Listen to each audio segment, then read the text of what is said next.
Welcome back, everybody. I refilled my coffee cup. I hope you did too. So we heard from Bill reported out, and in my small group too, we talked about how and Deb mentioned it too, the best parts of a conference is the bumping into people, getting to have the conversations that we really want to have. And we're going to try to do that now with set up an open space experience. And I'm going to do a little intro to open space here for just a minute. I'd like to invite, first of all, I'm just kind of curious. You guys know that there's that reaction little icon there at the bottom. If you click on that, you can see a thumbs up or a hand wave or something. You guys see that? I'm going to ask now to use that if you have ever experienced or participated in an open space before. Let's see, anybody? Bill has. And my team, yes. Anybody else? No. Vince, because he's a Blandonite. Okay. So open space is a way of based on the principle of self-organizing. And the idea is to create conditions for people to have their best conversations and bring new ideas together. The idea that the wisdom is in the room and we're going to find it together. It was created by, I'm going to share my screen here. This guy. You guys see that? See in my screen mirror? Yes. This is Harrison Owen. Hold on a second. Who here's I'm trying to find my notes here.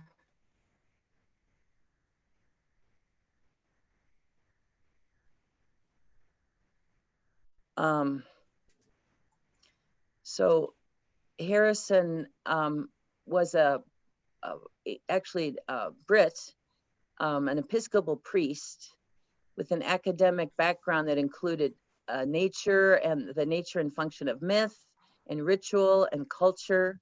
And in way back in the 80s, I think it was 1983, he convened the first, it was called International Symposium on Organization Transformation. And he convened it as a traditional conference. He spent a year planning it. There were like 200 some people involved. And afterwards, after all that work, Harrison famously said that the participants told him that the best part of that conference was the coffee breaks, just like we'd heard here. I don't know how many of you find that true in your conference going experiences. So the next year when Harrison did it again, he invented and began to develop this open space idea. And he made with the aspiration of making the whole conference one big coffee break, albeit with a sort of a central theme, a purpose, story, question, or myth that would guide the self-organization of the group.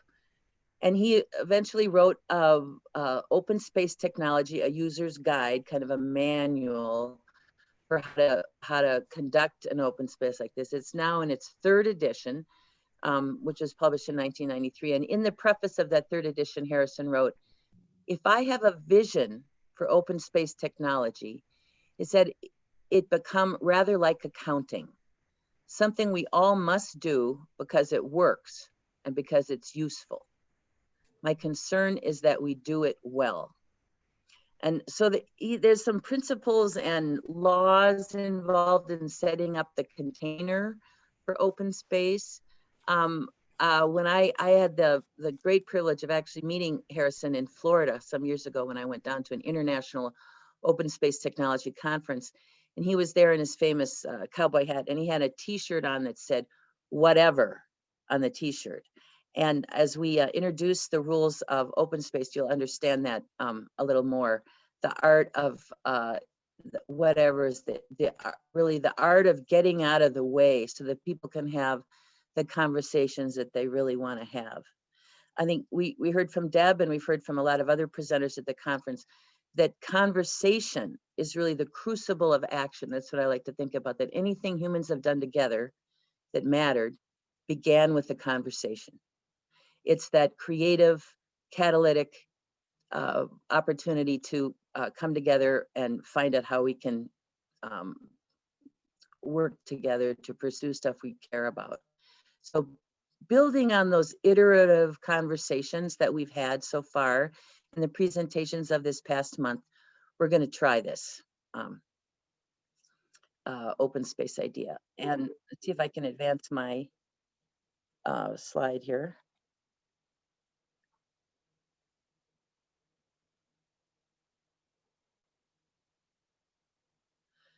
So the theme that we're going to have for our open space, the conversations will advance this theme: better broadband for Minnesota, our next steps. What can we do together? What should we be doing here in Minnesota to pursue our goal of better broadband? And the principles that Harrison Owen came up with to hold this opportunity for creative generative conversation are here, these 4 principles of open space. And they sound kind of Buddhist to me, but the idea is that we are the people, and this is the time for us to make change. So number 1, first rule of open space principle: whoever comes are the right people. Here we are together, those of us here, and this is the right people to have the conversations we're going to have today. Whatever happens is the only thing that could happen. Whenever it starts is the right time, and when it's over, it's over. It really calls people to their highest degree of responsibility, that we are the ones that are going to get this done. And undergirding these principles is this law of 2 feet, which again, we're going to adapt to virtual convening. Mary's going to help us do that using Zoom. The law of 2 feet says that if during our time together in these conversations, you find yourself in any situation where you're not learning or not contributing, use your 2 feet and go to some more productive place. Go to some place you can either learn or contribute. And by place, we mean conversation. So we're going to be having parallel conversations going on. And if you end up in a conversation you thought was going to be, you were going to learn or contribute, and it turns out you're not, then you can come back to the room and Mary will send you to a different conversation. So you want to, this is the idea that we're all responsible for our own contribution, and it's not okay to sit in the back row and throw spitballs. You need to either accept the responsibility to learn or contribute or figure out how you can do that better. The other thing that Harrison often says is, if it isn't fun, it isn't working. So this is supposed to be fun and creative time for us to think together about stuff that we are caring about. So we're gonna do this in 2 parts. Today we're gonna do right now this idea and topic generation. So under the theme of better broadband for Minnesota, what can we do together for next steps? We're gonna generate topic and ideas right now. And then tomorrow, when we reconvene in the morning, we're gonna get people organized into those topics that they're interested in with identified hosts, people that are gonna host that conversation, and go ahead and host those. I want to clarify that you don't have to be an expert to host a conversation. You just have to have a burning question, something that you want to talk to others about. So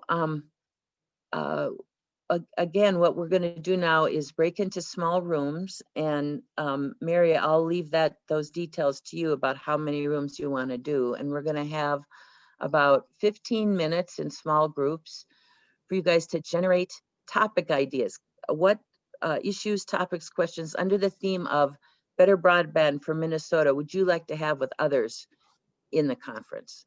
And then we'll come back together. We'll hear your top 3 best ideas, and then we will use those topics to organize our conversations tomorrow morning. So with that, I'm going to turn it over to you, Mary, to get us for any further instructions or corrections to what I just said, and get us into our small groups to generate conversation topic ideas for our session tomorrow. Oh, I'm don't think I have any corrections. I'm actually manually assigning people right now. I'm gonna put us in, what do you think? 3 rooms of about, well, no, I'm gonna just do 2 rooms actually. But it's just So when gonna we take come me a back, second. we're going to ask one person from each group to share out to the other group the topics that folks want to put on the docket to have conversations tomorrow. So that's our task. Come up with a list, and then we'll ask somebody when we get back to share that list to the group. Okay. Ready to go?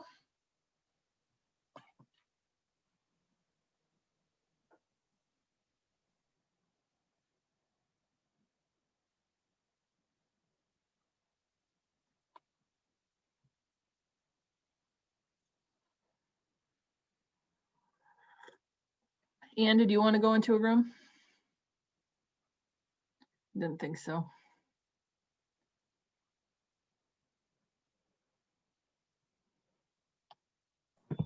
I'm tweeting to encourage other people to join us now or later.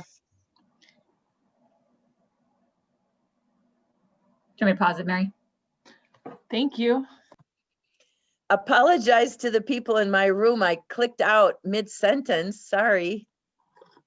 I exited abruptly Yeah, so did I. Apologize. our breakout room.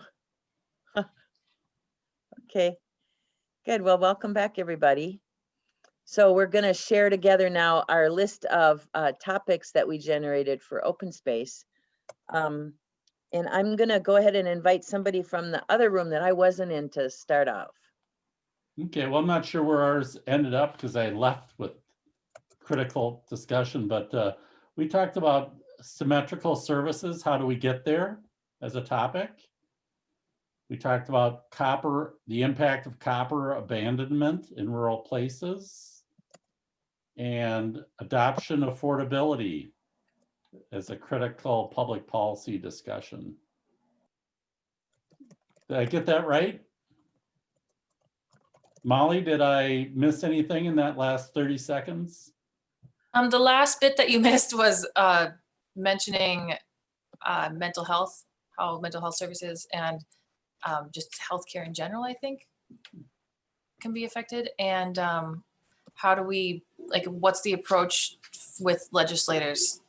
Do you start, what's the most effective? Yeah, how do we get our feelings known through legislatures, and maybe getting involved, the League of Minnesota Cities, which represents that, the Association of Townships and the Association of Commissioners. So we'll just call that rural advocacy then. Yeah, rural advocacy, and get to the, I think it's going to have to, whatever system we can do that, Thanks, Alex. Hey, Bill, what was the first one that you mentioned? How do we get to symmetrical? Okay, thanks. You also want to remember what the Minnesota Rural Broadband Coalition with Nathan Zacharias too, if you're familiar with that. Yep. Thanks, Christopher. Good. And hopefully maybe if we have this topic that we could get Nathan or somebody from the coalition. I know Vince is has a leadership role in the coalition. He's on with us today. Mira, you catching those titles? Yes. Okay. Briefly. Anybody? Great. Anybody else from that group want to pile on? There was some good topics there. Mary, would you summarize them again for us? So how do we get to symmetrical? This is going to be brief because the second one is adoption affordability. Third is abandonment of copper networks. And then the fourth is mental health and healthcare delivery, legislative engagement, rural advocacy. So I think we actually have 5 there then, Mary, that the advocacy is different than the mental health. Oh, okay. Yep. Okay, great. Thanks. Mary, how many groups did we have? 2 or 3? Just two. All right.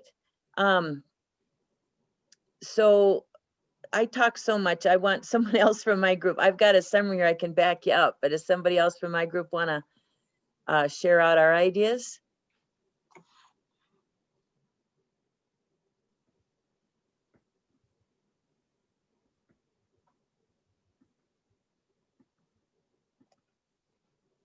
Okay, I will go and you guys can correct me. So we had a really interesting conversation. So one of the topics was, where does the ultimate responsibility for the delivery of broadband lie? And we talked about it as digital water. Think of broadband as like digital water. So it's this question of, is it a utility? Scott, who's with us, city official, spent last night at a city council talking about, you know, how to determine city policies and procedures on broadband as a utility or private infrastructure. So that whole question of, is broadband a utility and what does that mean is a topic. Another topic is, how could we convene more and better conversations between providers and customers? So how do we have better conversations with the provider community? And the third topic, I think maybe sounds like the one Alex raised, the way we put it around advocacy, the words we put around it were, how can we cut through the politics of public investment in broadband infrastructure? So how can we departisanize the question? How'd I do, group? Were there anything else I missed?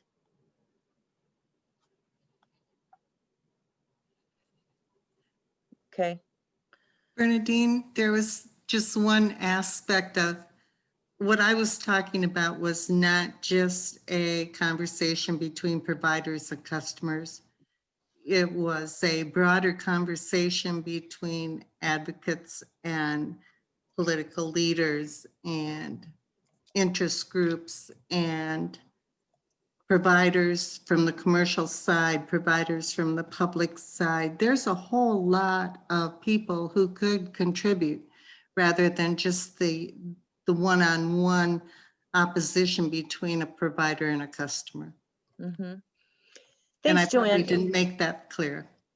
So in your mind, is that a different conversation than can we do a better job of advocating for broadband? Are you trying to call out a different kind of a conversation about finding partners? I'm trying to call out a conversation that would allow us to find common ground. If we found a little common ground, we could begin to institute policies and changes that would move the state forward. But none of us are going to do it all by ourselves. So it's very much along the lines of what the Rural Coalition is trying to do. We're bringing disparate people together. I just know from our experience with the Alliance, we have providers, we have commercial providers, we have public providers. We learn a whole lot from each other. Mm-hmm. It's a city providing city services, or whether it's a Southwest Minnesota Broadband, which is a provider to multiple small cities down there. It's all these different aspects have things to teach the other people in the room. We just never have that conversation. Sure, that was super helpful for me, thanks. So I'm seeing a distinction between being better advocates and then creating common ground, creating a larger common ground. Good, so great. Well, Mary's gonna just fill in any more details about how tomorrow is gonna work, and then we're gonna turn to kind of a wrap up and preview of tomorrow. So Mary? All right, so the way tomorrow is gonna work is the first thing we're gonna need to do when we log in at, I think we're gonna start out the morning with 2 rounds of open space conversations. And the first thing we're gonna probably need to do is, determine who's in the room and what they wanna talk about. So the first thing we'll do, and our team will further refine this list of about 10 ideas here, is we'll poll the group to whoever is there tomorrow to see, who wants to talk about what. And after that, we'll, narrow down that list of topics to the appropriate number based on who's there. And then we will form breakout groups. And there is a way to do breakout groups where everyone can, choose what room they go into. So that's what we'll do. And then we'll come back to the room after 20 minutes or so. I don't remember exactly how long we said, and then we'll do it again. So if your topic doesn't come up in the first round, maybe it'll come up in the second. So Great. That's how we're going to manage that. Question, Mary? Yes. So is this, I see we're on from 9 to 11 tomorrow. Is it the open space the whole time from 9 to 11? Nope, I'll leap in there, Christopher. Thanks for that good question. So we are going to do the 2 rounds of open space. It would be about an hour altogether, 2 rounds of about 30 minutes. And then after that, tomorrow morning, we're going to hear a report back from 3 Minnesota communities who've been participating during this conference month in a program with Roberto Gallardo and his team from Purdue about creating digitally ready communities. So they're going to present to us about the work they've been doing this month with Roberto. We'll hear from them. And then tomorrow evening, we're going to have a closing reception that I really want to promote and invite you guys, encourage you guys to bring your friends. We're going to have prizes. We're going to do trivia. We're going to have shout outs and maybe even some limericks. It'll be a chance to reconnect with people we've been in conversation with across the month. So Mira, are you going to be sending, how does it work with the links for that reception? I will, you'll get that link tonight, and I may send it out again tomorrow afternoon. Okay. Yeah, the links for tomorrow's sessions will go out this afternoon, late afternoon today, and I might send you another quick reminder tomorrow afternoon. So again, Christopher, we'll have an hour of open space based on these topics, and then we'll hear from our digitally ready communities tomorrow. And then Friday is the conference wrap up. The whole thing, I'm sorry. It's hard. Thursday is the last day conference wrap up of the month. And we're going to be hearing from Tom Friedman, Pulitzer Prize winning New York Times columnist, is going to be keynoting, speaking about how I think about the importance of communities in the 21st century. And what I'm looking forward to, Tom, but what I'm really looking forward to on Thursday is we're going to hear from our own Ann Tracy, who's going to share a report on the county profiles that she's updated. Who's up, who's down, why, and so what, Minnesota's county. So go ahead. What, Christopher? And then I'm a Wisconsinite crashing. I'm the Zoom bomber on the line here. So, but I do have one more question. The speaker that we heard today for Deb, I thought, well, happens to be my favorite so far. But the point is, how might we obtain that recording? That's what I don't know. I see it was recorded, but how can I go back and retrieve that recording? So once the recording is finished processing on YouTube, Ann Tracy will upload it to our Blended on Broadband blog. So that should be available by this afternoon, by about dinner time tonight. And then and I've also been linking back. I don't know if I'll get to it today, but I've been linking back on our website, on the agenda on our website. I've been linking back to the blog, so you can see the archive from there. That's an easier way to find it. And I just posted the link in the chat. Just posted the link in the chat. Yes, thank you so much for. We love having a Badger with us, Christopher. Good for you.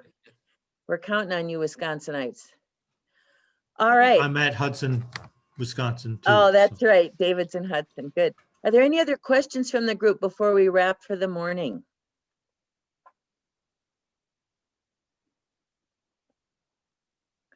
All right. Well, thank you so much, everybody, for being here today. And I look forward to another fun conversation in the morning. Have a good afternoon, and we'll see you tomorrow. Thank Bye-bye. you.